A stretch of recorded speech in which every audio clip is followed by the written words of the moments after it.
السلام عليكم ورحمة الله وبركاته. إن الحمد لله نحمده ونصلي على رسوله الكريم أما بعد. সমস্ত প্রশংসা, সমস্ত গুণগান একমাত্র আল্লাহ সুবহানাহু ওয়া তাআলার জন্য, যিনি আমাদেরকে আদম সন্তান রূপে সৃষ্টি করে সম্মানিত করেছেন, জলে স্থলে আরোহণ করিয়েছেন, হালাল স্বাস্থ্যসম্মত রিজিক দান করেছেন এবং তার অন্যান্য সৃষ্টিজীবীর উপর শ্রেষ্ঠত্ব প্রদান করেছেন। আলহামদুলিল্লাহ।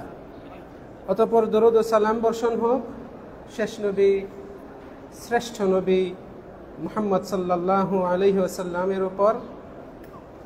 সম্মানিত বাংলাভাষী মুসলিম বৃন্দ, আল্লাহ রাব্বুল আলামিনের প্রিয় বান্দাগণ, মসজিদে নববীর জিয়ারতকারী বৃন্দ, আমি আপনাদের সামনে গতকালকে সংক্ষিপ্তভাবে মসজিদে নববীর জিয়ারত সম্পর্কিত কিছু আলোচনা পেশ করেছিলাম।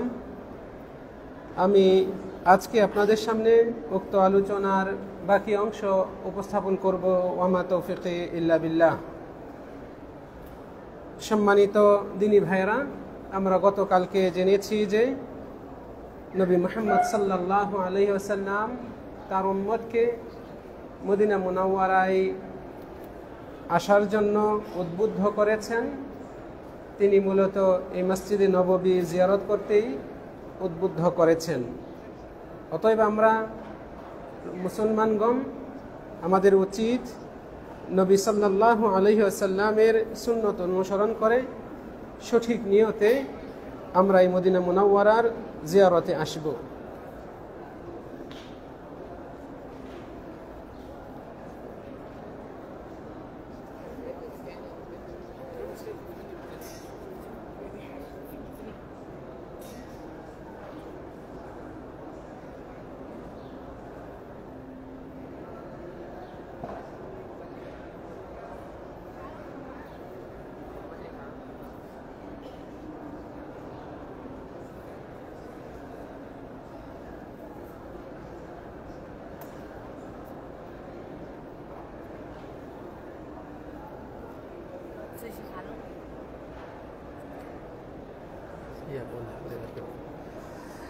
সম্মানিত দিনী ভাইয়েরা, আমরা জেনেছি যে মসজিদে নববী জিয়ারত করতে এসে আমাদের সবচেয়ে গুরুত্বপূর্ণ কাজ হচ্ছে, বিশেষ করে দুটি কাজ। একটি হচ্ছে যে আমরা এখানে ইলম অর্জন করব। মদিনা মুনাওয়ারা এটা ইসলামী ইলমের, জ্ঞানের মারকাজ। এখান থেকে আমরা কোরআন ও সুন্নাহ, ওহির ইলম অর্জন করার চেষ্টা করব সাধ্যমতো এবং সুযোগ মতো। নবী সাল্লাল্লাহু আলাইহি সাল্লাম আমাদেরকে এই কাজের প্রতি উদ্বুদ্ধ করেছেন। আপনি এখানে এসে নবীর সুন্নাত থেকে কিছু শিখবেন, মহাগ্রন্থ আল কোরআনের কিছু বাণী আপনি শ্রবণ করবেন, অর্থ জানবেন, তাফসীর জানবেন। আপনি এরকম ইলমি মজলিসগুলোতে বসে কোরআন সুন্নাহ সম্পর্কিত যে আলোচনাগুলো হয়, বয়ান হয়, এগুলোতে বসে শ্রবণ করে আপনি উপকৃত হবেন।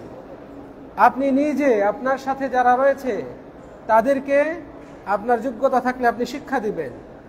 যে কোনো কল্যাণকর বিষয়ে আপনি তাকে শিক্ষা দিন, আপনার সহচরবৃন্দদেরকে শিক্ষা দিন। এভাবে ইলম চর্চা করতে নবী সাল্লাল্লাহু আলাইহি সাল্লাম আমাদেরকে উদ্বুদ্ধ করেছেন। সম্মানিত দিনী ভাইরা, আমরা এই জন্যই দেখতে পাই যে এই মদিনা মুনাওয়ারার মসজিদে নববীতে ইলম চর্চার জন্য যাবতীয় সুযোগ সুবিধা রাখা হয়েছে। সকাল 7টা থেকে দুপুর পর্যন্ত এখানে নিয়মিত ক্লাস করানো হয়। ছোট বাচ্চা থেকে কলেজ লেভেল পর্যন্ত বড়দেরকে পড়াশোনা করানো হয়। ইলম চর্চার, অধ্যয়নের বিরাট সুযোগ এখানে তৈরি করে দেওয়া হয়েছে। অনুরূপভাবে বৈকালীন সময়, আসরের পর, মাগরিবের পর, এশার পর, এই তিনটা সময়, তিনটা ফাতরার মধ্যেও বিভিন্ন ভাষায় এখানে ইলম চর্চার সুযোগ রাখা হয়েছে। আমরা এগুলো থেকে জ্ঞান অর্জন করতে পারি। ইসলামী ইলমের বিভিন্ন শাখা প্রশাখা রয়েছে, অধিকাংশ এবং গুরুত্বপূর্ণ শাখা প্রশাখা কেন্দ্রিক এখানে ইলম চর্চার ব্যবস্থা রাখা হয়েছে। প্রিয় দিনী ভাইরা, এগুলো মূলত নবী মুহাম্মদ সাল্লাল্লাহু আলাইহি ওয়াসাল্লামের এই শহর থেকে মুসলমানগণ যেন কোরআন সুন্নাহের ইলম আলু জ্যোতি নিয়ে যেতে পারেন, এজন্যই এই ব্যবস্থা রাখা হয়েছে। আরেকটা উদ্দেশ্য হচ্ছে যে আমরা এখানে এসে মসজিদে নববীতে সালাত আদায় করব। এখানে সালাত আদায় করলে 1000 গুণ সওয়াব বেশি পাওয়া যায়, তার চেয়েও বেশি সওয়াব পাওয়া যায়, যা আমরা গতকালকে শুনেছি। সম্মানিত দিনী ভাইয়েরা, এগুলোর পাশাপাশি আমরা এখানে মসজিদে নববীতে অন্যান্য ইবাদত পালন করতে পারি। কোরআন তেলাওয়াত করা, জিকির আজকার করা, নবী মুহাম্মদ সাল্লাল্লাহু আলাইহি ওয়াসাল্লামের উপর বেশি বেশি দরুদ ও সালাম পাঠ করা, দান সদকা করা ইত্যাদি ইত্যাদি যত ভালো কাজ রয়েছে আমরা এগুলো মদিনা মুনাওয়ারায় এসে আমল করতে পারি। সম্মানিত দিনী ভাইরা, মসজিদে নববীতে সালাত আদায় করলে 1000 গুণ বেশি সওয়াব পাওয়া যায় বা তার চেয়েও বেশি সওয়াব পাওয়া যায়। এই সালাত কি শুধুই ফরজ সালাতের সাথে সম্পৃক্ত? না, আলেমগণ বলেছেন যে এখানে যে কোনো নামাজেরই এত বিশাল সওয়াব রয়েছে যদি আপনি মসজিদে নববীতে আদায় করেন। কেননা রাসূল সাল্লাল্লাহু আলাইহি সাল্লাম হাদিসে এভাবে বলেছেন, সলাতুন ফি মসজিদি হাদা, আমার এই মসজিদে সালাত আদায় করা। তিনি ফরজ নামাজ এভাবে নির্ধারণ করে দেন নাই, কোনো নামাজ তিনি বিশেষভাবে নির্ধারণ করে দেন নাই, ফলে যে কোনো নামাজের অন্তর্ভুক্ত হবে। সুন্নত, নফল, ফরজ তো হবেই, এমনকি জানাজার নামাজ। নামাজ বলতে এখানে যা বোঝায় সব এর অন্তর্গত হবে। সম্মানিত দিনী ভাইরা,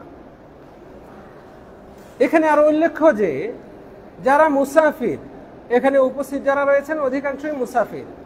যারা মুসাফির, নিজেকে মুসাফির মনে করছেন, সফরের হুকুমে রয়েছেন, মুসাফিরদের জন্য সুন্নত নামাজ নেই। আপনারা ফরজ পড়বেন আর নফল পড়বেন, সুন্নত পড়বেন না। সুন্নত দ্বারা উদ্দেশ্য হচ্ছে সুন্নতে মুআক্কাদা, ফরজ নামাজের আগে পরে যে সুন্নতগুলো রয়েছে, সুন্নতে রাতেবাগুলো রয়েছে, ফজরের 2 রাকাত ব্যতীত বাকি সুন্নতে রাতেবাগুলো পড়বেন না। না পড়লেও আপনি যেহেতু মুসাফির, সেহেতু আপনার আমলনামায় এর সওয়াব লেখা হবে। এটা আল্লাহ রাব্বুল আলামিনের পক্ষ থেকে আপনার জন্য উপহার। মুসাফিরের নামাজ, ফরজ নামাজ 4 রাকাত বিশিষ্ট, এগুলোকেই কসর করে দেওয়া হয়েছে, অর্ধেক করে দেওয়া হয়েছে। 4 রাকাত বিশিষ্ট নামাজগুলো 2 রাকাত করে, যোহর, আসর এবং এশা। এজন্যই সুন্নতে রাতেবা পড়বেন না, না পড়লেও সওয়াব পাবেন যদি আপনি এগুলো পড়ায় অভ্যস্ত থাকেন। নবী সাল্লাল্লাহু আলাইহি ওয়াসাল্লাম বলেছেন, ইযা মারিদাল আবদু আও সাফার, বান্দা যখন অসুস্থ হয়ে যায় অথবা সফরে বের হয়, সফরে থাকে, কুতিবা লাহু মা কানা ইয়ামালু সহিহান মুকিমান, তার আমলনামায় লেখা হয় সেরকম সবই যেরকম সে সুস্থ থাকা অবস্থায় আমল করত, মুকিম নিজ এলাকায় থাকা অবস্থায় আমল করত। তাহলে আপনি এখন নিজ এলাকায় নন, মুসাফির, কাজেই এই অবস্থায় আপনি যে আমল করবেন, আপনি নিজ এলাকায় থাকা অবস্থায় আমল করলে যে সওয়াব পাবেন সেরকম সওয়াবই আপনার অর্জন হবে।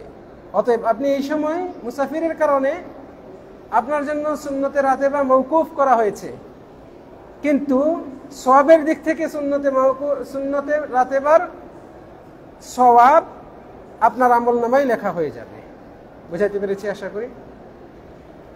আপনি ফরজ নামাজের পাশাপাশি মুসাফির ব্যক্তি নফল নামাজগুলো আদায় করতে পারেন।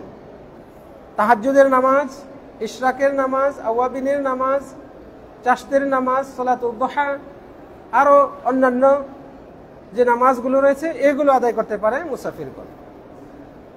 আর ফজরের নামাজ রাসূল সাল্লাল্লাহু আলাইহি ওয়াসাল্লাম কখনো ছাড়তেন না। সফরে থাকলেও তিনি ফজরের নামাজ, ফজরের 2 রাকাত সুন্নত যেটা, এটা তিনি কখনো ছাড়তেন না, অবশ্যই আদায় করতেন।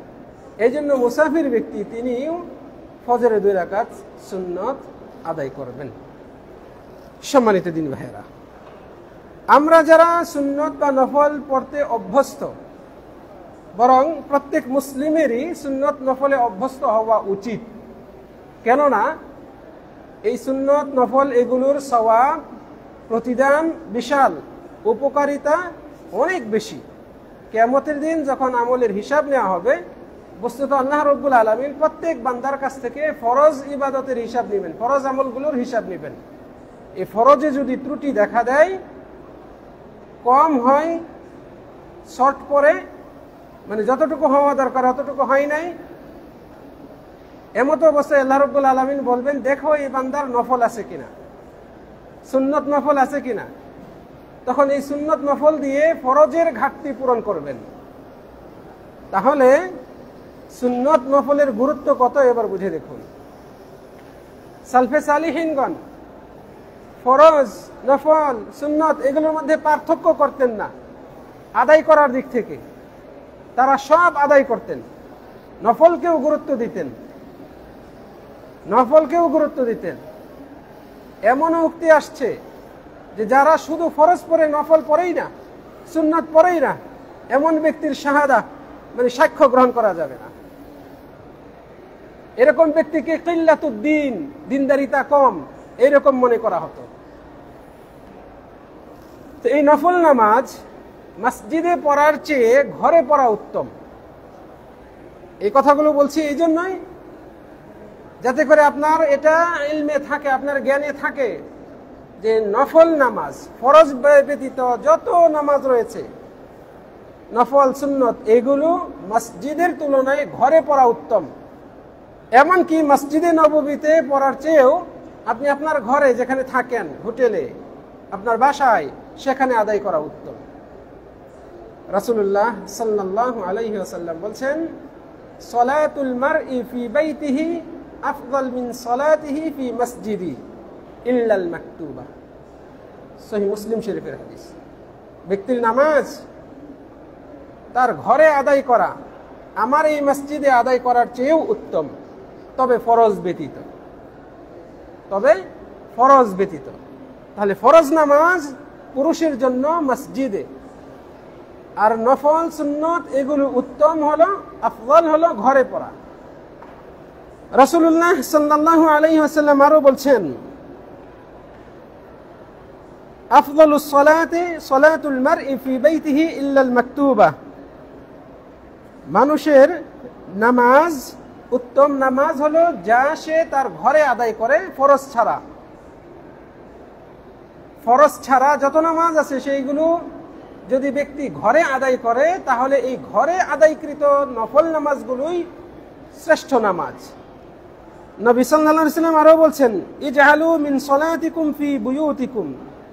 তোমরা কিছু নামাজ ঘরেও আদায় করো, ওয়ালা তাত্তাখিযুহা কুবুরা।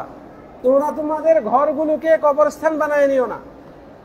মানে কবরস্থানে যেমন নামাজ পড়া যায় না, কবরস্থান থাকবে নামাজবিহীন। তো তোমরা তোমাদের ঘরগুলোকে এরকম নামাজবিহীন কবরস্থানের মতো বানায় নিও না। মানে ঘরেও কিছু নামাজ পড়ো। এই নামাজ কোন নামাজ? পূর্বের যে দুটি হাদিস উল্লেখ করলাম তা থেকে বোঝা যায় এগুলো নফল নামাজ, ফরজের বাইরে যে নামাজগুলো রয়েছে, সুন্নত নফল নামাজ।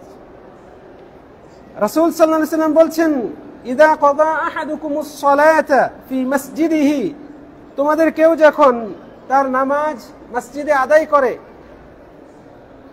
ফালইয়াজআল লিবাইতিহি নসীবাম মিন সালাতিহি। তার নামাজের কিছু নসিব, অংশ যেন ঘরের জন্যও রাখে। ফরজ নামাজ পড়েছেন, সুন্নত পড়বেন, এখন নফল পড়বেন। রাসূল সাল্লাল্লাহু আলাইহি ওয়াসাল্লাম বলছেন, ফরজ পড়েছে মসজিদে, নামাজের বাকি অংশটা তোমার ঘরের জন্য রাখো, মানে ঘরে গিয়ে আদায় করো। বুঝাইতে পেরেছি আশা করি? একেবারে স্পষ্ট হাদিসগুলো, একেবারে স্পষ্ট। অতএব মানের দিক থেকে, আল্লাহর কাছে অধিক প্রিয় হওয়ার দিক থেকে, সওয়াবের পরিমাণের দিক থেকে নিঃসন্দেহে ঘরের নফল নামাজগুলো শ্রেষ্ঠ। এমনকি এই মসজিদে নববীর চেয়েও। আপনি এখানে আদায় করলে 1000 গুণ বেশি সওয়াব পাবেন, কিন্তু হতে পারে ঘরে নামাজ আদায় করলে আল্লাহ রাব্বুল আলামিন এর চেয়ে মানে উন্নত, গুণগত মানের দিক থেকে যে সওয়াব দেবেন সেটা আরো বড়। আরো বেশি। সম্মানিত দিনী ভাইয়েরা, আবেগকে প্রশ্রয় না দিয়ে আমরা দলিলের ভিত্তিতে আমল করব। তাহলে নফল নামাজ ঘরে পড়া উত্তম। এর মানে এই নয় যে আপনি মসজিদে নববীতে পড়তে পারবেন না, আপনি আপনার বাড়ির পাশের মসজিদে সুন্নত নফল পড়তে পারবেন না, এটা কিন্তু না। সেটা আমাদের জন্য অবশ্যই উন্মুক্ত। তবে উত্তম হচ্ছে ঘরেও পড়া। ঘরের হক আছে, মুমিনের ঘরের হক আছে। মুমিন ব্যক্তি ঘরে ঢুকলে যেমন তাকে সালাম দিয়ে প্রবেশ করতে হয়, এটা হলো আদব। একটা আদর্শ পরিবারের একটা নমুনা হচ্ছে এই পরিবারের সদস্যরা বাসায় ঢুকলে সালাম দিয়ে ঢোকে, বিসমিল্লাহ বলে সালাম দিয়ে বাসায় ঢোকে। এটা আদর্শ পরিবারের একটা লক্ষণ, আলামত। এমনকি ঘরে বাসায় কেউ না থাকলেও সালাম দিয়ে প্রবেশ করতে হয়, এটা ইসলামের শিক্ষা। এর নানাবিধ ফায়দা রয়েছে, এখানে ইতিপূর্বে আলোচনা করেছি। অনুরূপভাবে একটা আদর্শ পরিবারের আরেকটা বড় আলামত হচ্ছে এই পরিবারের সদস্যরা ঘরেও সুন্নত নফল নামাজগুলো পড়ে। ফরজের জন্য আজান হয়ে গেলে, ওয়াক্তের আজান হয়ে গেলে মসজিদে চলে যায় জামাতে ফরজ নামাজ আদায় করতে। বাবা যায়, ছেলেরা যায়। বাবা যাওয়ার সময় ছেলেদেরকে সাথে নিয়ে যায়। মেয়ে স্ত্রীদেরকে বলে তোমরা ফরজ নামাজ পড়ে নাও, সময় মতো পড়ে নাও। নামাজের তাকাদা দেয়, নামাজের তাগাদা থাকে। আর ফরজ নামাজ পুরুষদের জামাতের সাথে আদায় করতে হবে, এই তাকাদা পরিবারের অভিভাবক সহ পুরুষ সদস্যের ভেতরে তৈরি হয়। সম্মানিত দিনী ভাইরা, তাহলে আমরা বুঝতে পারলাম যে আমরা যদি এখানে মসজিদে আসি, আমরা ফরজ নফল যে কোনো নামাজই আদায় করতে পারি, তবে নফল নামাজ ঘরে পড়া উত্তম। অতএব এই কথাগুলোর সামারি হচ্ছে, পুরুষের জন্য মসজিদে নববীতে ফরজ নামাজগুলো আদায় করা একেবারে সবচেয়ে শ্রেষ্ঠতম আমল। একজন জিয়ারতকারী মদিনায় এসে শ্রেষ্ঠ যে আমলটি করতে পারেন সেটা হচ্ছে এটা, যে তিনি মসজিদে নববীতে ইমামের সাথে ফরজ নামাজগুলো আদায় করছেন। এটা হচ্ছে তার জন্য শ্রেষ্ঠ আমল, এবং এটাকে আরো শ্রেষ্ঠত্বের দাবিদার বানাতে পারেন যদি তিনি মসজিদে এসে প্রথম কাতারে এসে সালাত আদায় করেন। মসজিদে এসে প্রথম কাতারে সালাত আদায়ের জন্য চেষ্টা করেছেন, আগে ভাগে এসেছেন, প্রথম কাতারে জায়গা নিয়ে নামাজ আদায় করেছেন। নবী সাল্লাল্লাহু আলাইহি ওয়াসাল্লাম বলেছেন, মানুষ যদি জানতো প্রথম কাতারে সালাত আদায়ের ফজিলত কত, লটারি কাটা ছাড়া যদি সেখানে জায়গা নেওয়া সম্ভব না হতো, তাহলে লটারি কেটে হলেও জায়গা নিত। আমরা যেমন রিয়াজুল জান্নাহ 2 রাকাত নামাজ পড়ার জন্য লটারি কাটি, ওই যে বুকিং দেই নুসুক অ্যাপসের মাধ্যমে, তাওয়াক্কাল না অ্যাপসের মাধ্যমে, অথবা ইতিমার না অ্যাপসের মাধ্যমে বুকিং দেই, টাইম খুঁজি। এইরকম সিস্টেম যদি করা লাগতো প্রথম কাতারে জায়গা নেওয়ার জন্য, তাহলে সেটা করে হলেও মানুষ প্রথম কাতারে জায়গা নিয়ে নামাজ পড়ত। এর কত ফজিলত থাকতে পারে, যার কারণে রাসূল সাল্লাল্লাহু আলাইহি ওয়াসাল্লাম এই কথা বলেছেন। রাসূল সাল্লাল্লাহু আলাইহি ওয়াসাল্লাম বলেছেন, পুরুষের জন্য সর্বোত্তম কাতার হচ্ছে প্রথম কাতার। খায়রু সুফুফির রিজালি আউয়ালুহা, পুরুষের জন্য শ্রেষ্ঠতম কাতার হচ্ছে এই কাতারগুলোর মধ্যে প্রথম সারির কাতার। আর পুরুষের জন্য নিকৃষ্টতম কাতার হচ্ছে, নিকৃষ্ট বলতে সওয়াবের দিক থেকে কম, তুলনামূলক কম সওয়াব হচ্ছে ওই কাতারে নামাজ আদায় করা যেগুলো মসজিদের পেছনের কাতার।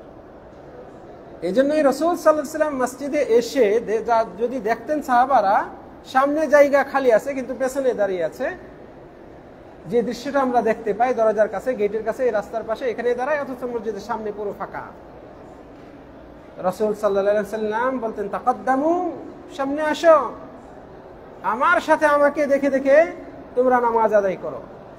তোমাদের পেছনে যারা আসবে তারা তোমাদের দেখে রুকু সাজদা এভাবে নামাজে ইক্তেদা করবে। তারপরে রাসূল সাল্লাল্লাহু আলাইহি ওয়াসাল্লাম বলছেন, কিছু মানুষ আছে যারা সব সময় পেছনে থাকে, লা ইয়াজালুন নাস ইয়াতাআখারুন, কিছু মানুষ আছে যারা সব সময় পেছনে থাকে, হাত্তা ইউআখিরাহুমুল্লাহ, আল্লাহ তাআলাও তাদেরকে পেছনে রাখেন। যে নিজে পেছনে থাকে আল্লাহ তাআলাও তাদেরকে পেছনেই রাখেন, রহমত থেকে, সওয়াবের দিক থেকে, কল্যাণ তাদের উপর নাজিল হওয়ার দিক থেকে তারা পেছনে পড়ে থাকে। এই জন্য মসজিদে এসে আমরা সামনের কাতারে যাওয়ার চেষ্টা করব। সামনে গিয়ে জায়গা ফাঁকা থাকলে সেখানে আমরা জায়গা নেব। এটা হচ্ছে আদব। শুনে আশ্চর্য হবেন, একই নামাজ অনেক মানুষ আদায় করে, একই নামাজ অনেক মানুষ আদায় করে, কিন্তু সবাই একই সমান সওয়াব পায় না। কান খাড়া করে শুনে রাখুন, একই নামাজ অনেক মানুষ আদায় করে, আপনি আদায় করেছেন, আমি আদায় করেছি, উনি আদায় করেছেন, উনি আদায় করেছেন, এরকম অসংখ্য মানুষ আদায় করেছে, কিন্তু সবার নসিবে, সবার আমলনামায় এক সমান সওয়াব লেখা হবে না। এই যে সওয়াবের তারতম্যটা হবে, এর অন্যতম কারণ এই জাতীয়। কেউ গিয়ে প্রথম কাতারে সালাত আদায় করেছে, কেউ সালাতের রুকনগুলো, ওয়াজিবাতগুলো, মুস্তাহাব্বাতগুলো ঠিকঠাক ভাবে আদায় করেছে, আর কেউ এগুলোর কোনো একটাতে ত্রুটি করেছে। ইমাম সাহেব রুকু থেকে ওঠার আগেই সে অর্ধেক দাঁড়িয়ে গিয়েছে, ইমাম সাহেব রুকু থেকে উঠেছেন, দোয়াও আপনার পড়া শেষ, এখন তো সেজদাতে যাবেই, আর তো অন্য কিছু করার সুযোগ নাই, তিনি অর্ধেক গিয়ে দাঁড়িয়ে আছেন, মাথাটা অর্ধেক ঝুঁকিয়ে রেখেছেন। এই যে ইমামের আগে আগে করার প্রবণতা, এটা অত্যন্ত ভয়াবহ একটা বিষয়। আপনার সওয়াব কমবে, এমনকি এইটার ব্যাপারে হুমকি দেওয়া হয়েছে, যে ব্যক্তি ইমামের আগে মাথা উঠায়, মাথা ঝুঁকায়, এটা কবিরা গুনাহের শামিল। রাসূল সাল্লাল্লাহু আলাইহি ওয়াসাল্লাম বলছেন, ওই ব্যক্তি কি ভয় করে না যে আল্লাহ তাআলা তার মাথাকে, তার চেহারাকে গাধার মাথায় রূপান্তর করবেন?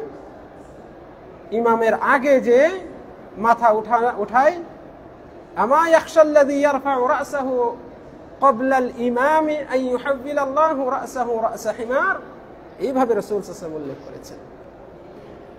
নামাজ আমরা সবাই পড়েছি, সওয়াবের যে তারতম্য হবে এর কারণ হচ্ছে, সবচেয়ে বড় কারণ হচ্ছে নামাজে আপনি খুশু খুজু কতটা অবলম্বন করেছেন।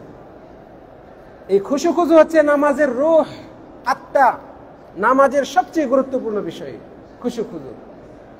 আপনার মনোযোগ কতটুকু ছিল, রব্বুল আলামিনের সাথে আপনি কতটুকু মুনাজাত করেছেন, আপনি কতটা ধীরস্থিরতার সাথে, ভয় নিয়ে, একাগ্রতা নিয়ে, মনোযোগ ধরে রেখে, বুঝে বুঝে আপনি জিকির আজকারগুলো, দোয়াগুলো পড়েছেন।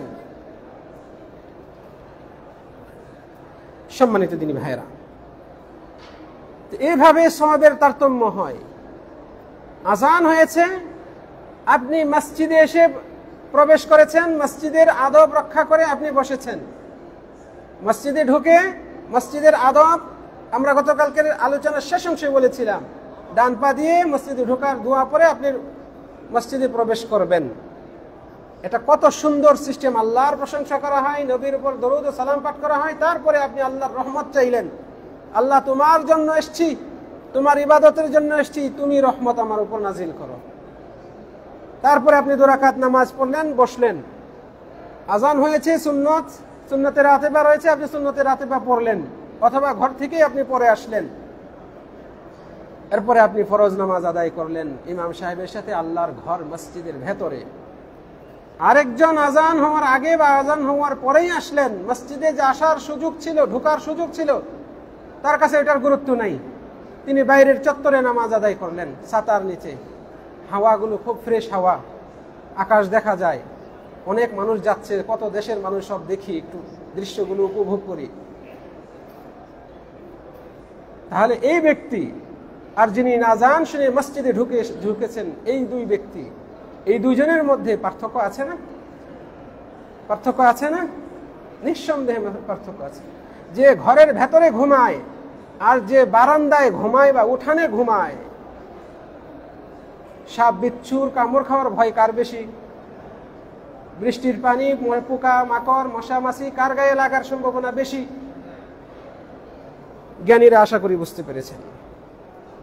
তো বলছিলাম যে এই যে রাসূল সাল্লাল্লাহু আলাইহি সাল্লাম আমাদেরকে বলেছেন এখানে নামাজ আদায় করা 1000 গুণ উত্তম, এই নামাজ যে কোনো নামাজ, এবং এই নামাজ এই বেশি সওয়াব, বহুগুণ সওয়াব, এটা নিশ্চিতভাবে অর্জন হবে সেই ব্যক্তির জন্য যে মসজিদের ভেতরে এসে সালাত আদায় করেছে। মসজিদের দরজা গেট আছে, ঢোকার সময় ডান পা দিয়ে দোয়া পরে ঢুকতে হয়, বের হওয়ার সময় বাম পা দিয়ে দোয়া পড়ে বের হতে হয়। এটা যদি আপনি মসজিদের ভেতরে না আসেন তাহলে আপনি এই আমলটা কোথায় করবেন? এই আমলটা আপনি পাচ্ছেন না। বাইরে চত্বরে পড়লে শতকরা 90% বা তার চেয়েও বেশি মানুষ এই আমলটা করতে পারে না, এ থেকে বঞ্চিত হয়। পার্থক্য কিন্তু এভাবে তৈরি হয়। আপনি আসছেন 7 দিনের জন্য, 8 দিনের জন্য, অথবা তার চেয়ে কম বা বেশি সময়ের জন্য, বেশি হলেও খুব বেশি 1 মাস বা এই জাতীয়। এই যে অল্প সময়, জীবনের অল্প সময়, আপনার কত আকাঙ্ক্ষা ছিল সোনার মদিনায় আসব, নবীর মসজিদে গিয়ে সশরীরে উপস্থিত থেকে নামাজ আদায় করব, সালাত আদায় করব, নিজে উপস্থিত হয়ে রাসূল সাল্লাল্লাহু আলাইহি ওয়াসাল্লামকে সালাম দেব। এই যে আকাঙ্ক্ষা, যে আকাঙ্ক্ষাটা আল্লাহ রাব্বুল আলামিন আপনার বাস্তবে পরিণত করেছেন, আপনি কি এসে সুন্দরভাবে শ্রেষ্ঠতম উপায়ে আমল করার চেষ্টা করবেন না? অবশ্যই আপনার চেষ্টা করা উচিত। যিনি বিচক্ষণ, যিনি বেশি সচেতন, তিনি এইভাবে আমলগুলোকে মূল্যায়ন করেন, সতর্কতার সাথে আমলগুলো পালন করার চেষ্টা করেন। মসজিদে নববীর ভেতরে পড়লে নিশ্চিতভাবে এই যে 1000 গুণ সওয়াব, এটা যদি মসজিদ ফুল হয়ে যায়, আপনি বাইরে পড়তে বাধ্য, চত্বরে পড়েছেন, তাহলেও আপনি মসজিদে ভেতরে পড়ার যে হুকুম, সেই হুকুমটাই আপনি পেয়ে যাবেন। অর্থাৎ এই অবস্থায় আপনি মসজিদের ভেতরে পড়ার মতোই সওয়াব পাবেন। অনুরূপভাবে ফুল হয়ে গিয়েছে, আপনি যদি মসজিদের ছাদের উপরে যান, চত্বরে না পড়ে ছাদে যান, এটা আরো উত্তম। এগুলো আমার বানানো কথা নয়, এগুলো ফকিহদের কথা, বই থেকে সংগ্রহ করে স্টাডি করে তারপর এই মাসালাগুলো আমি সাজিয়েছি, সেজন্যই বলছি। মসজিদের চত্বরের চেয়ে মসজিদের ছাদে সালাত আদায় করুন। মসজিদ ফুল হয়ে গিয়েছে, জায়গা নেই, ছাদ খোলা আছে, আপনি ছাদে চলে যান, চত্বরের চেয়ে ছাদে আদায় করুন, এটা সবচেয়ে ভালো। কারণ মসজিদের চত্বরে এখানে টয়লেট রয়েছে, মসজিদের ভেতরে ছাদে এই সিস্টেমটা নাই। ফলে তুলনামূলকভাবে আপনার অন্তর থেকে প্রশান্তি আসবে ওখানে সালাত আদায় করলে। চত্বরে নারী পুরুষ সমানভাবে চলছে, রাস্তা রয়েছে, ব্যাঘাত ঘটে, নানান রকমের দৃশ্য চোখে আসে, নামাজে মনোযোগ আপনি সেইভাবে ধরে রাখতে পারবেন না যেমনটা আপনি মসজিদের ভেতরে আদায় করলে অথবা ছাদে আদায় করলে পারবেন। এরকম আরো বিভিন্ন কারণ রয়েছে। সম্মানিত দিনী ভাইয়েরা, অনেক আলেমের মতেই মসজিদের চত্বরে যদি কোনো ব্যক্তি বিনা কারণেও নামাজ আদায় করে, মসজিদের চত্বরে, যে চত্বরের চারপাশে বাউন্ডারি দেওয়া রয়েছে, তাহলেও সেই ব্যক্তি সওয়াব হয়ে যাবে, সওয়াব আদায় পেয়ে যাবে। এই যে অতিরিক্ত সওয়াব, এটা সেই ব্যক্তি পেয়ে যাবে। এটা কোনো কোনো আলেম বলেছেন, যদিও কোনো কোনো আলেম দ্বিমত করেছেন, যদি উযর না থাকে। কারণ রাসূল সাল্লাল্লাহু আলাইহি ওয়াসাল্লাম বলছেন, সালাতুন ফি মসজিদি হাদা, আমার এই মসজিদে সালাত আদায় করা। আর যেহেতু উযর নাই আর সে বাইরে পড়লো, এই দৃষ্টিকোণ থেকেও কেউ কেউ দ্বিমত করেছেন। তবে আপনি বিচক্ষণ, আপনি নিশ্চিত এই বহুগুণ সওয়াব অর্জন করতে চান, আপনি মসজিদে চলে আসুন। আলহামদুলিল্লাহ, বর্তমানে মসজিদে জায়গা পাওয়া যায়। তবে অবশ্যই আপনাকে সতর্ক থাকতে হবে, ইমামের সামনে যেন কোনোভাবে নামাজ আপনার দ্বারা আদায় না হয়। যারা বাইরে পড়েন, যাদের আসতে দেরি হয়ে গিয়েছে, আজান হয়ে গিয়েছে, আপনি অবশ্যই সতর্ক থাকবেন। এখন যে দৃশ্য দেখা যায়, সচেতন মুসলিম হিসেবে আপনার দ্বারা যেন এইরকম ভুল না হয়। আপনি চেষ্টা করুন ইমামের পেছনে আসা। একান্তই যদি পিছনে পুরো ফুল হয়ে যায়, যাওয়ার আর সুযোগ নেই, আপনি বাধ্য, তখন ইমামের ডানে বামে দূর দিয়ে আপনি হয়তো পরে নিতে পারেন।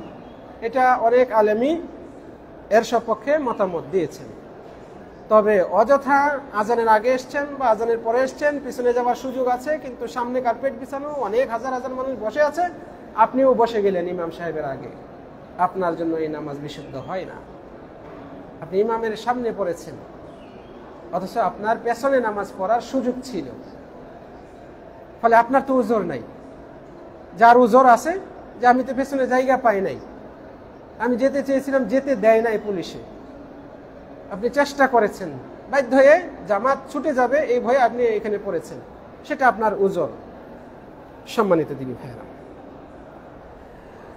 মসজিদে নববীর ভেতর, ছাদের উপর এবং এই যে চত্বর, যে চত্বর বলতে এই যে উঠানগুলো রয়েছে চারপাশে, যেগুলো গ্রিল দিয়ে বা দেওয়াল দিয়ে ঘেরাও করা, এর বাইরে কেউ যদি নামাজ পড়ে, ইমামের সাথেই জামাতে তাহলে এই যে অতিরিক্ত সওয়াব, এটা নিশ্চিতভাবে তার নসিবে জুটবে না, কারণ সে মসজিদে পড়ে নাই, মসজিদের আঙ্গিনায় সাহাতেও পড়ে নাই।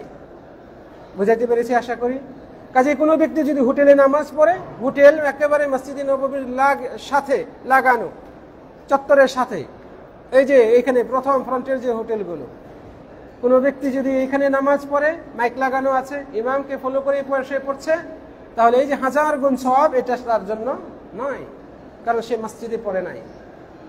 কোনো ব্যক্তি যদি রাস্তায় পড়ে, তাহলেও সেই ব্যক্তির জন্য এই সওয়াব নয়, যদিও সে জামাতে পড়েছে, কিন্তু এই যে অতিরিক্ত সওয়াব, এটা কেবলই মসজিদে নববীর সাথে সম্পৃক্ত। বুঝাইতে পেরেছি আশা করি।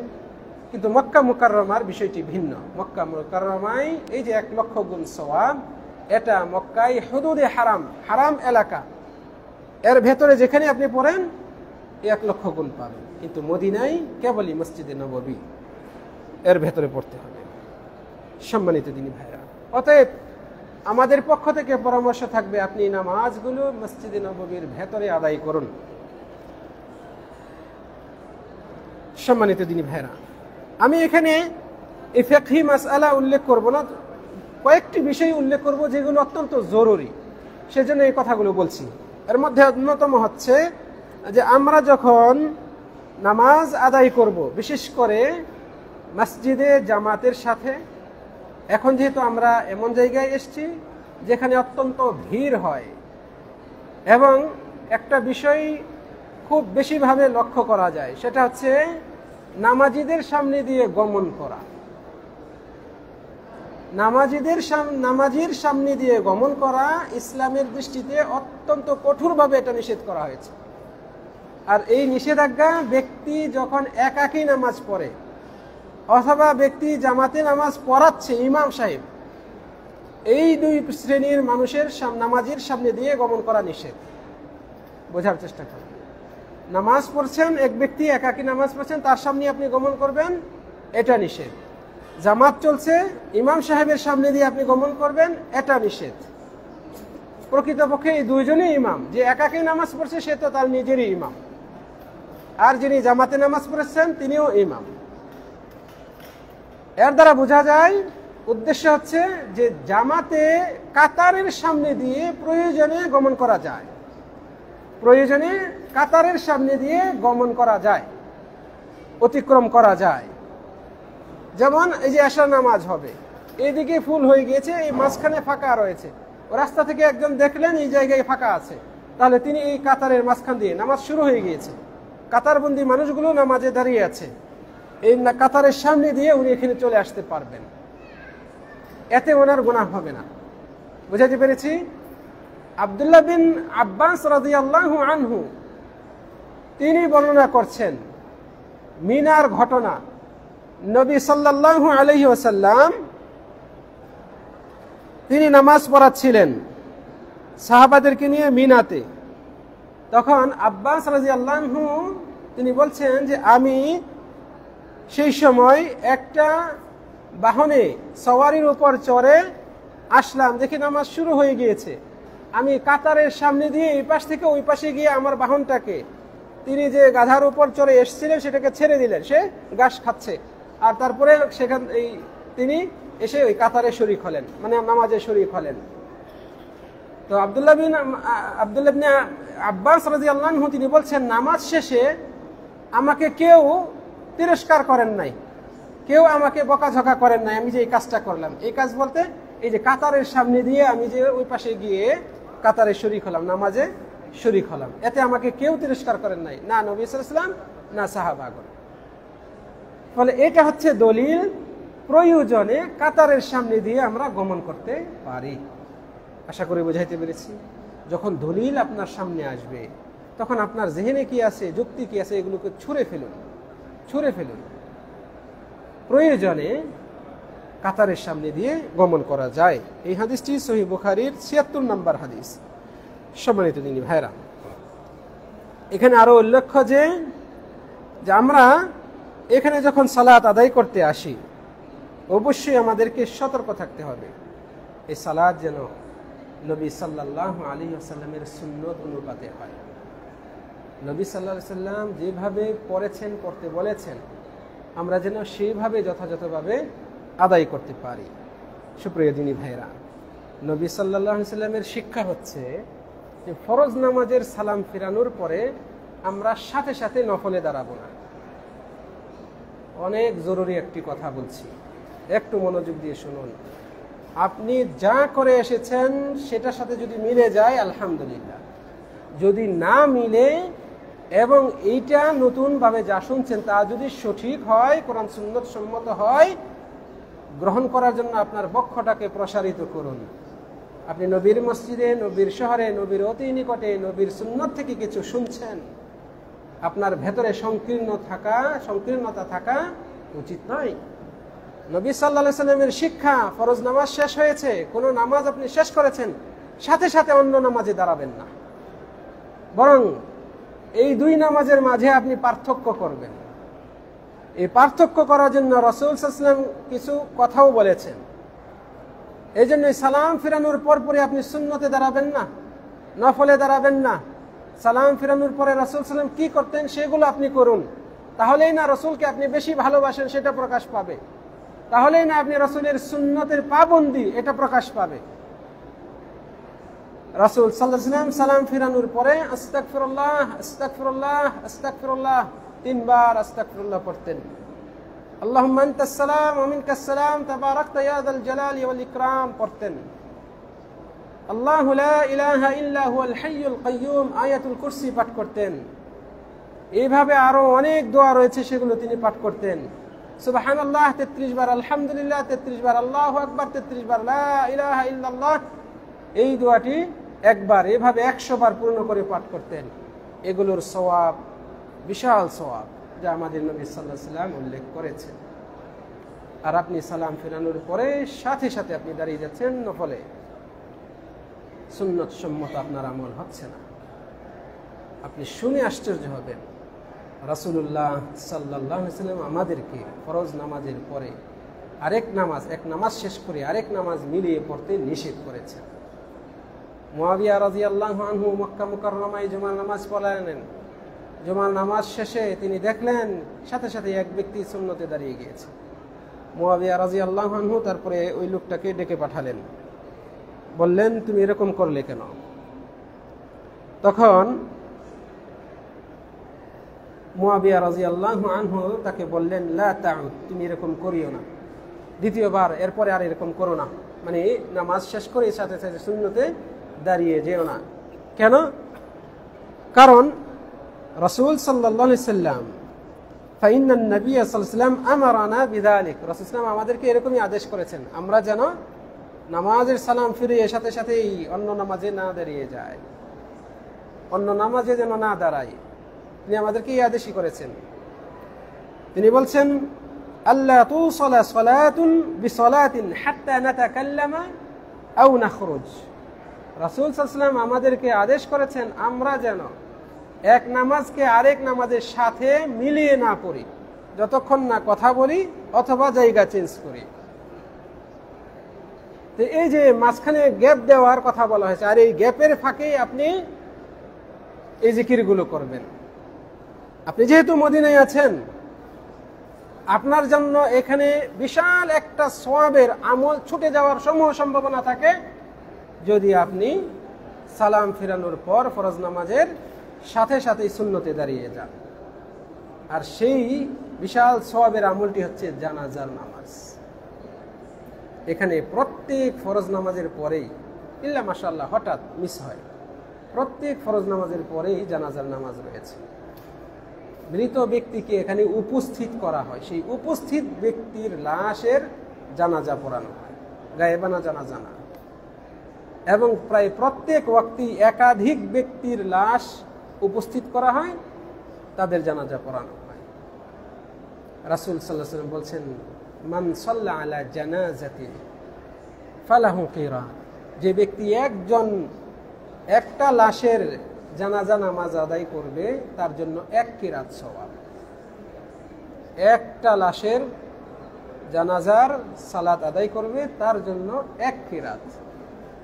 আর যে ব্যক্তি জানাজা আদায় করে, সালাত আদায় করে, তাকে দাফন করে আসবে, তার জন্য 2 কিরাত। আমি অনুবাদ করে শোনাচ্ছি আপনাকে। সাহাবারা বললেন, ওয়ামাল কিরাতানি, 2 কিরাত কি?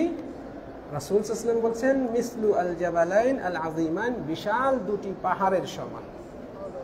2 কিরাত বিশাল 2 পাহাড়ের সমান। অন্য বর্ণনায় এসছে 1 কিরাত হচ্ছে উহুদ পাহাড় সমান। উহুদ পাহাড় তো দেখেছেন, বিশাল বড় পাহাড়, প্রায় 12 কিলোমিটার লম্বা, প্রায় 12 কিলোমিটার লম্বা পাহাড়। এই উহুদ পাহাড় সমান হচ্ছে 1 কিরাত। এক ব্যক্তির জানাজা নামাজ আদায় করলে আপনার আমল নামায় একটা উহুদ পাহাড় সমান সওয়াব লেখা হয়, জমা হয়। একটু আগে বললাম, প্রত্যেক ওয়াক্তেই একাধিক ব্যক্তির জানাজা নামাজ হয়।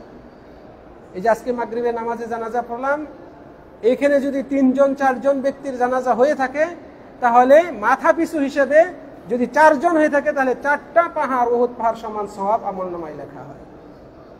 আপনাকে কিভাবে বুঝাবো আপনি সুন্নতে দাঁড়িয়ে গিয়েছেন, অথচ এই সুন্নত আপনি 1 মিনিট 2 মিনিট পরেও পড়তে পারেন।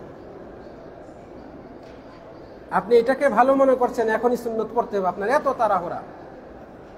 আসলে এটা তাড়াহুড়ার জন্য না, এটা অভ্যাসে পরিণত হয়ে গেছে। আমাদের দেশের মানে যে পরিবেশ, মসজিদের যে দৃশ্যগুলো দেখি, সেই অনুপাতে আমরা ওভাবে বড় হয়ে আসছি।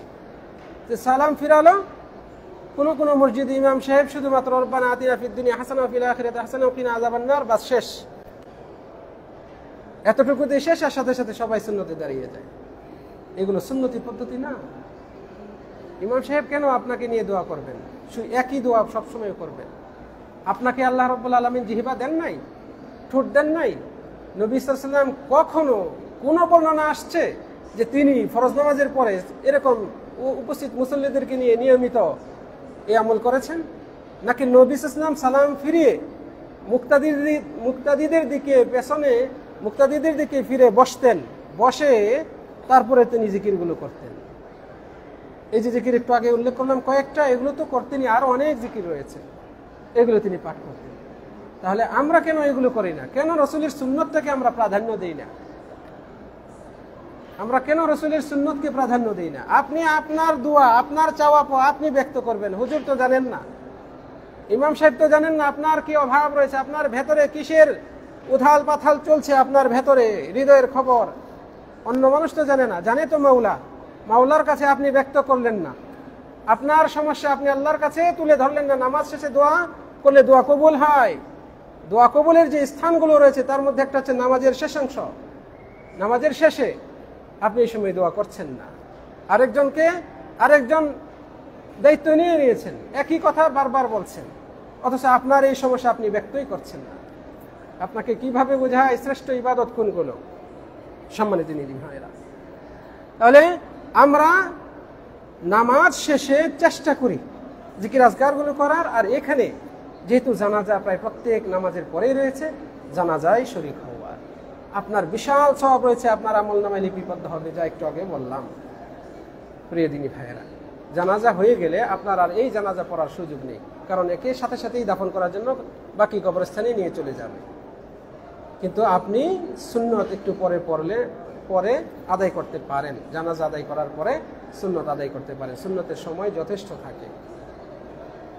এতে করে আপনার নানাবিধ ফায়দা রয়েছে, অনেক ফায়দা রয়েছে। একে তো আপনি জিকির আজকার করতে পারলেন, যেটা সুন্নত সম্মত, এটা সবচেয়ে বড় ফায়দা। আপনি জানাজা আদায় করার কারণে আপনার আমলনামায় বিশাল সওয়াব লেখা হলো।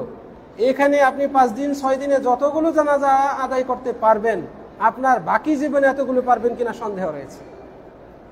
মনে হয় বোঝাইতে পারি না। আমরা জীবনে মদিনায় বা মক্কায় জানাজা পড়ার আগে আমাদের দেশে জীবনে কয়টা জানাজা পড়েছি হিসাব করতে পারবেন, আপনি খোঁজ খবর নিতে পারবেন। 15-20টা বা 20-30টা এরকমই হবে, তাও হবে না, অনেকের নসিবে এতগুলোও হবে না হিসাব করলে। কিন্তু আপনি এখানে 3-4 দিনে এই সংখ্যা পার হয়ে যেতে পারে, এর চেয়ে বেশি হয়ে যেতে পারে, এমনকি একদিনেও তার এই সংখ্যা পার হয়ে যেতে পারে। এমনও হয় আমরা দেখেছি এক ওয়াক্তে 8-10 জনের জানাজা পড়ানো হয়েছে। এই দৃশ্য প্রায়ই দেখা যায়।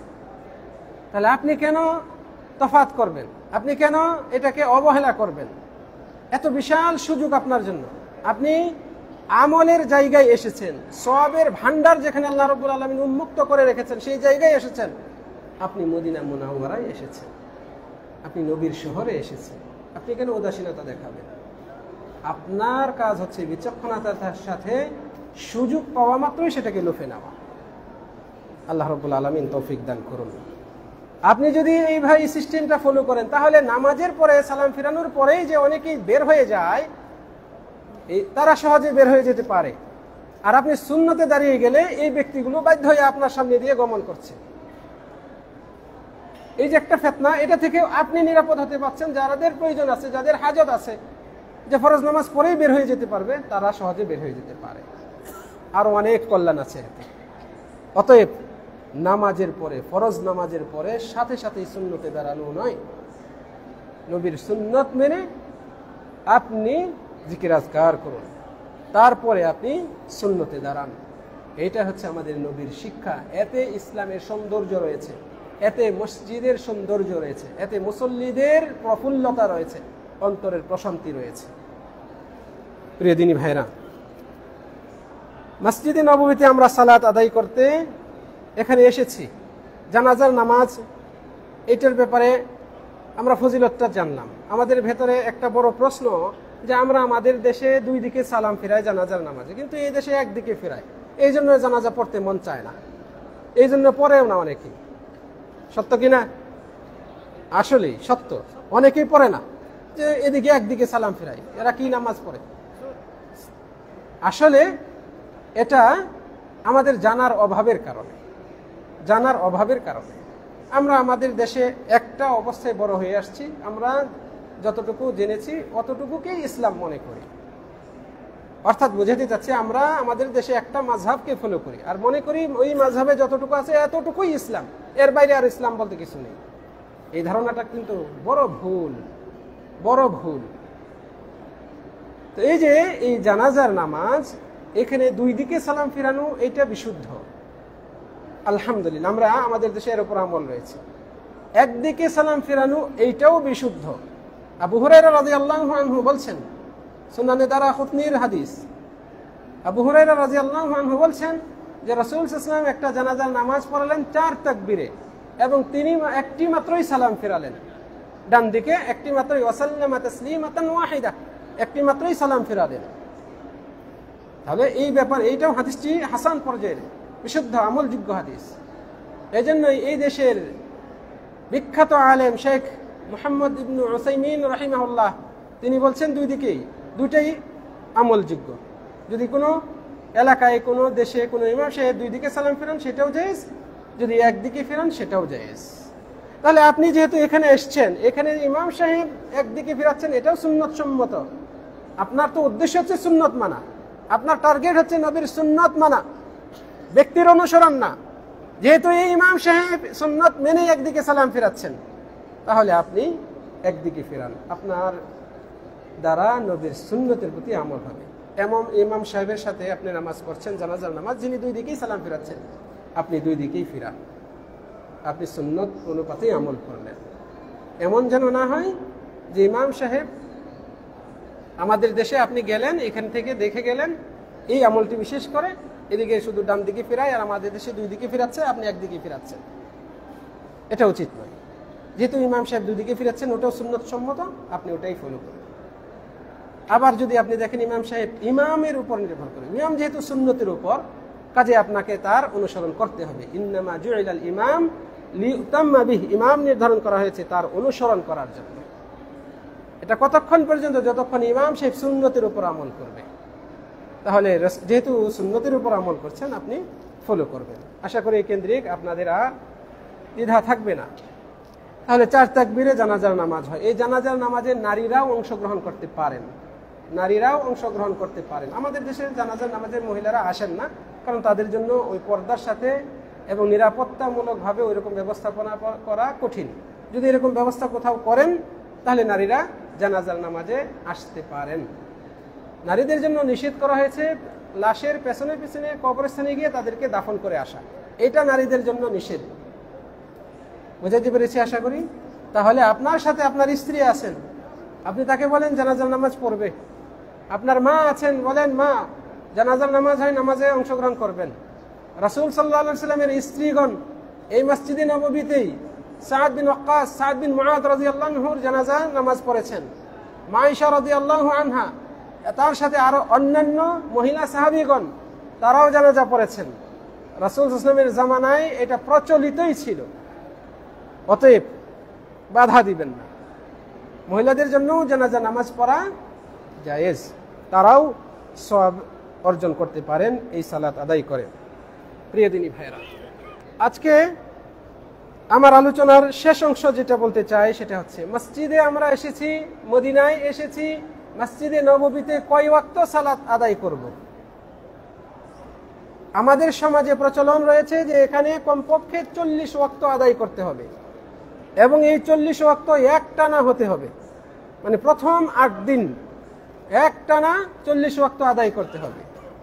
প্রিয় দিনী ভাইরা, এরকম বিধান ইসলামে বিশুদ্ধ কোনো দলিলের ভিত্তিতে প্রমাণিত নয়।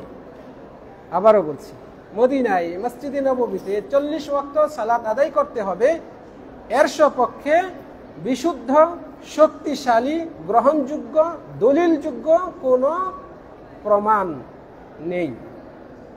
বরং সাধারণ মস্তিষ্ক এবং অন্যান্য দলিল বলে যে এখানে ব্যক্তি তার সাধ্যমতো সালাত আদায় করবে, সে সাধ্যমতো এখানে সালাত আদায় করবে, বরং সে চেষ্টা করবে প্রতি ওয়াক্তই এখানে আদায় করার।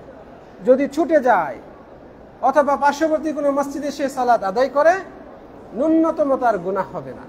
সে যত ওয়াক্ত আদায় করেছে অত ওয়াক্তর সওয়াব পাবে। একটি দলিল হাদিস হিসেবে যা বর্ণিত হয়েছে, যেটাকে দলিল হিসেবে উল্লেখ করা হয় 40 ওয়াক্তের পক্ষে, এই হাদিসটি মোটেও বিশুদ্ধ নয়।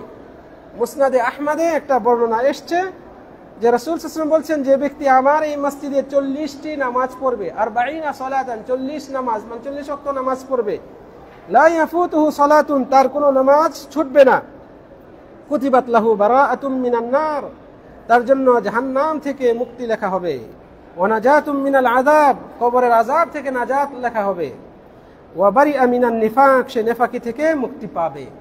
এই যে এইভাবে যে বর্ণনাটি এসেছে, এটা দলিলযোগ্য না, এটা দলিলযোগ্য না, এটা রাসূল সাল্লাল্লাহু আলাইহি ওয়াসাল্লামের বাণী নয়,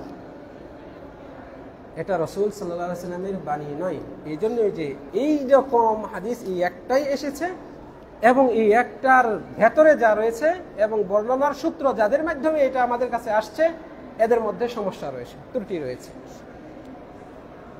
এদের মধ্যে অন্যতম হচ্ছে, এখানে একজন রাবী রয়েছেন নাবিদ বিন উমর, তিনি হচ্ছেন মাজহুল, অপরিচিত ব্যক্তি। এই ব্যক্তি সৎ না অসৎ, এই ব্যক্তির চালন বলন কেমন ছিল, এই ব্যক্তির ইলম কেমন ছিল, এই ব্যক্তির রিওয়ায়াত বর্ণনা গ্রহণ করা যাবে না যাবে না, এই জাতীয় তথ্য তার ব্যাপারে পাওয়া যায় না, অপরিচিত। কাজেই মদিনায় যেখানে ইসলামের যে জায়গাটা, ইসলামের সূতিকাগার, উৎস, যেখান থেকে ইলম, ওহী, রিসালাত, কোরআন, সুন্নাত দুনিয়াব্যাপী ছড়িয়েছে, যেখানে স্বয়ং নবী সাল্লাল্লাহু আলাইহি ওয়াসাল্লাম ইমামতি করেছেন, সাহাবাগণ, খুলাফায়ে রাশেদা তারা ইমামতি করেছেন, যে মসজিদের এত গুরুত্ব, এত ফজিলত, এত বরকতময়, সেই মসজিদে 40 ওয়াক্ত নামাজ আদায় করতে হবে একটানা, এবং এর জন্য এত ফজিলত রয়েছে, এর পক্ষে একটা বিশুদ্ধ হাদিস থাকবে না? আপনার কি এরকম একটা প্রশ্ন আসে না, আসবে না? আসাটা কি উচিত নয়?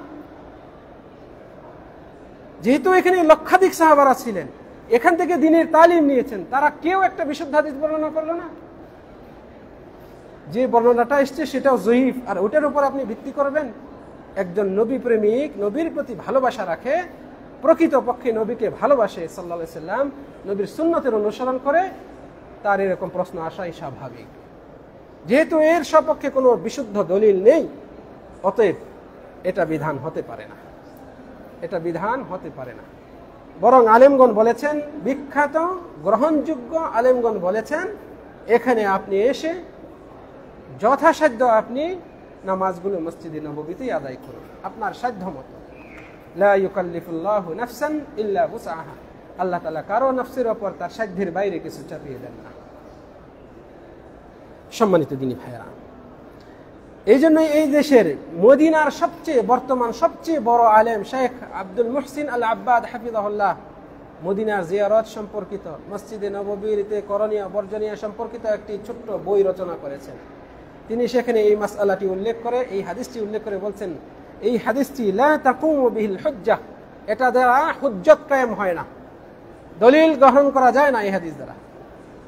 সম্মানিত দিনী ভাইরা, তাহলে এমত অবস্থায় আমি সাধ্যমতো এখানে সালাত আদায় করব, সবচেয়ে বেশি চেষ্টা করব ফরজ নামাজগুলো এখানে আদায় করার।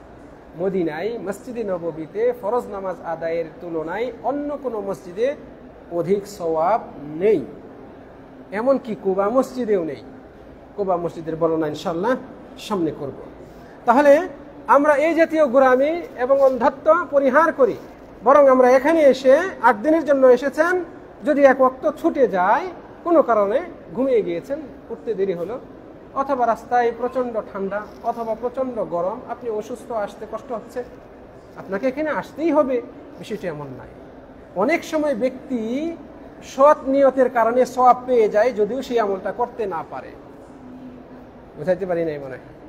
আপনি ভালো কাজ করার নিয়ত করেছেন, কিন্তু সেটা করতে পারেন নাই, ওজর ছিল, ওজরের কারণে, তবু আপনি সওয়াব পেয়ে যাবেন। কত সাহাবী কোনো যুদ্ধে যেতে পারে নাই তাদের সমস্যার কারণে, কিন্তু তাদের মনটা পড়েছিল ওই যুদ্ধে, জিহাদে, সাহাবাদের সাথে, রাসূল সাল্লাল্লাহু আলাইহি ওয়াসাল্লামের সাথে। রাসূল সাল্লাল্লাহু আলাইহি ওয়াসাল্লাম সংবাদ দিয়েছেন, মদিনাতে এখনো কিছু মানুষ আছে, তারা কিন্তু তোমাদের সাথেই আছেন সওয়াব পাওয়ার দিক থেকে, কিন্তু হাবাসাহুমুল উযরু, উযর তাদেরকে আটকে রেখেছে, উযরের কারণে আসতে পারে নাই। বুঝাইতে পেরেছি আশা করি। তাহলে এই কেন্দ্রিক বাড়াবাড়ি নাই। আল্লাহ রাব্বুল আলামিন আমাদের সকলকে সঠিক পন্থায় আমল করার তৌফিক দান করুন। প্রিয় দিনী ভাইরা, মসজিদে নববীতে একটা বিশেষ জায়গা রয়েছে, রওজা শরীফা, রিয়াজুল জান্নাহ আমরা যাকে বলি। মসজিদে নববীর সবচেয়ে ফজিলতপূর্ণ জায়গা হচ্ছে প্রথম কাতার ফরজ নামাজের জন্য। ফরজ নামাজের জন্য সবচেয়ে ফজিলতপূর্ণ জায়গা হচ্ছে প্রথম কাতার। নফল নামাজ মসজিদের যে কোনো জায়গায় আদায় করতে পারি। আমরা আলোচনা শুরুতে শুনেছি যে ঘরে পড়া উত্তম, মসজিদে পড়তে পারি। মসজিদে প্রথম কাতার, পিছনের কাতার, ডানে বামে, মাঝখানে, এগুলো ধর্তব্য না নফলের জন্য, সুন্নতের জন্য, যেখানে পড়ি সমান। তবে এই মসজিদের একটা অংশকে রাসূল সাল্লাল্লাহু আলাইহি ওয়াসাল্লাম জান্নাতের বাগান বলেছেন রাউদাতুম মিন রিয়াদিল জান্নাহ, আমার বাড়ি থেকে আমার মেম্বার পর্যন্ত এর মধ্যবর্তী স্থান জান্নাতের বাগান, আর আমার মেম্বার হচ্ছে হাউজে কাউসারের উপর। এ থেকেই বোঝা যায় যে ওই জায়গার মর্যাদা কত বেশি। এই জন্য মুহাদ্দিসিনগণ, আলেম উলামাগণ বলেছেন যে মসজিদে নববীতে আসবে, তার পক্ষে সম্ভব হলে সেখানে গিয়ে 2 রাকাত নামাজ পড়ে নেবে, তাহিয়াতুল মসজিদ হোক অথবা অন্য কোনো নামাজের সময় হয়ে গেলেও যে কোনো নামাজ আদায় করে নিতে পারে। এই জন্যই আমরা মুসলমানগণ বেকুল হয়ে থাকি সেই জায়গায় গিয়ে ন্যূনতম 2 রাকাত নামাজ পড়ার জন্য। সুপ্রিয় দিনী ভাইরা, এই কেন্দ্রিক এবং আগামীকালকে নবী মুহাম্মদ সাল্লাল্লাহু আলাইহি সাল্লামের কবর জিয়ারত করা, তাকে সালাম জানানো, পদ্ধতি, করণীয় বর্জনীয়, এই শীর্ষক আলোচনা পেশ করা হবে। আপনারা নিজেরা আসবেন, অন্যদেরকেও সাথে নিয়ে আসবেন, আপনার সাথে আরেকজনকে নিয়ে আসার চেষ্টা করুন, তাতে করে ওই ব্যক্তি শুনে যে উপকার পাবে, আমল করবে, সওয়াব পাবে, আপনিও সমপরিমাণ সওয়াব পাবেন। আপনার এবং তার সওয়াবের মধ্যে ন্যূনতম কমতি করা হবে না, যা নবী সাল্লাল্লাহু আলাইহি ওয়াসাল্লাম আমাদেরকে শিখিয়েছেন। কাজে আমরা ভালো কাজে অংশগ্রহণ করি, ভালো কাজকে প্রচার করি। রব্বুল আলামিন আমাদেরকে যাবতীয় ভালো কাজে অবদান রাখার তৌফিক দান করুন। রব্বুল আলামিনের কাছে কামনা করি আজকের এই মাজলিসে যারা উপস্থিত হয়েছেন তাদের সকলকে এমন মাজলিসে বসার পূর্ণ ফজিলত দান করুন এবং এমন আমলকে নাজাতের ওসিলা করে দিন। أقول قولي هذا وأستغفر الله لي ولكم ولسائر المسلمين من كل ذنب فاستغفروه إنه هو الغفور الرحيم. السلام عليكم ورحمة الله وبركاته.